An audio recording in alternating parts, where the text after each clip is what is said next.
Good morning students.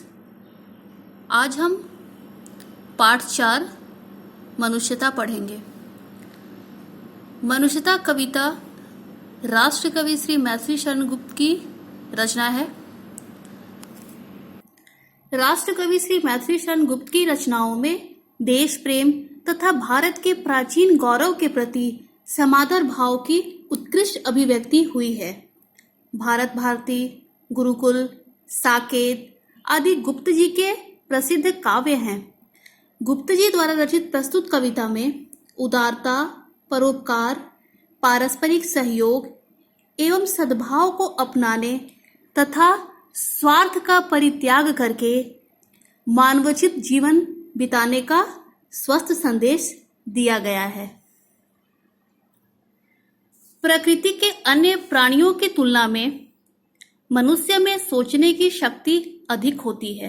वह अपने ही नहीं दूसरों के सुख दुख का भी ख्याल रखता है और दूसरों के लिए कुछ करने में समर्थ होता है।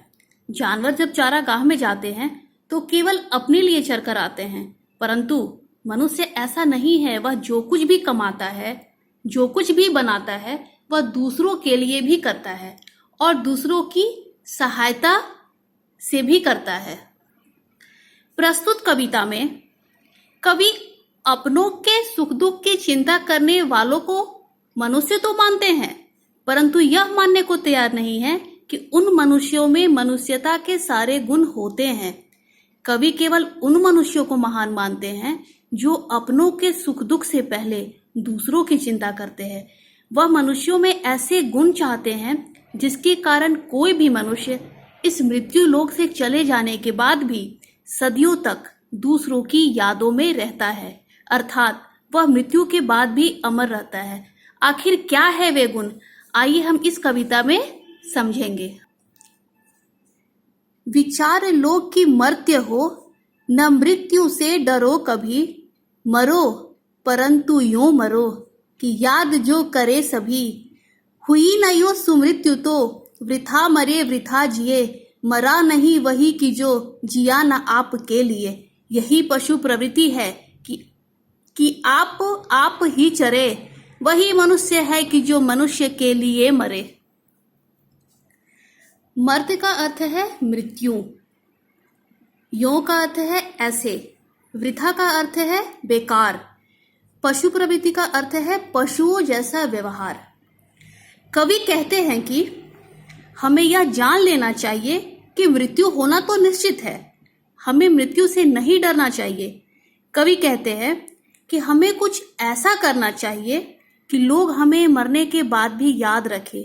जो मनुष्य दूसरों के लिए कुछ भी ना कर सके, उनका जीना और मरना दोनों बेकार है।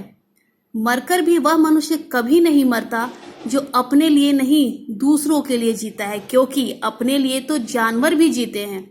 कवि के अनुसार मनुष्य वही है जो दूसरे मनुष्य के लिए मरे, अर्थात जो मनुष्य दूसरों की चिंता करे वही असली मनुष्य कहलाता है। आइए हम आगे समझते हैं कविता में। उसी उदार की कथा सरस्वती बखानती। उसी उदार से धरा कृतार्थ भाव मानती। उसी उदार की सदा सजीव कीर्ति कूजती। तथा उसी उदार को समस्त सृष्टि पूजती। अखंड आत्म भाव जो असीम विश्व में भरे, वही मनुष्य है कि जो मनुष्य के लिए मरे। उदार का अर्थ है महान, श्रेष्ठ। बखानती का अर्थ है गुणगान करना। धरा धरती। कृतार्थ का अर्थ है धन्य या आभारी। सजीव यानी जो जीवित हो। कूजती का अर्थ है करना। अखंड का अर्थ है जिसके टुकड़े न किए जा सके। असीम का अर्थ है जिसकी कोई सीमा ना हो।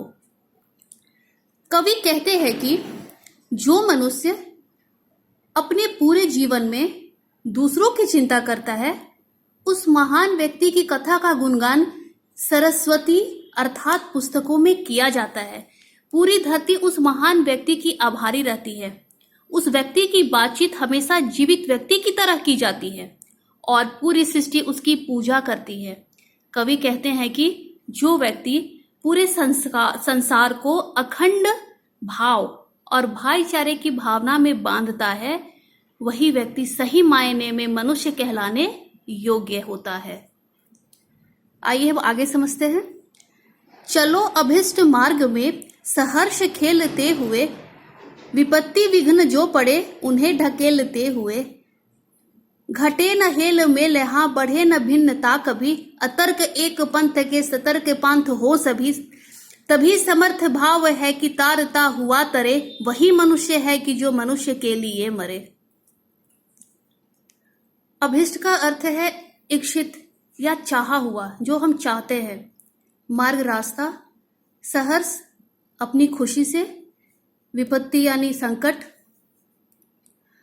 अतर्क एक पंथ के सतर्क पंथ हो सभी।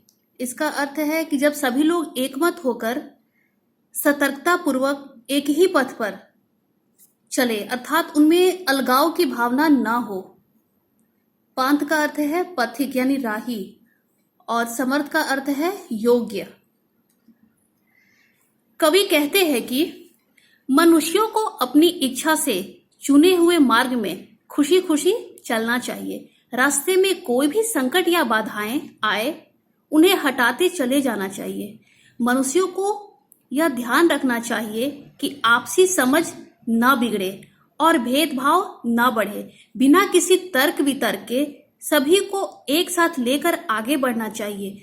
तभी यह संभव होगा कि मनुष्य दूसरों की उन्नति और कल्याण के साथ अपनी समृद्धि भी कायम करे।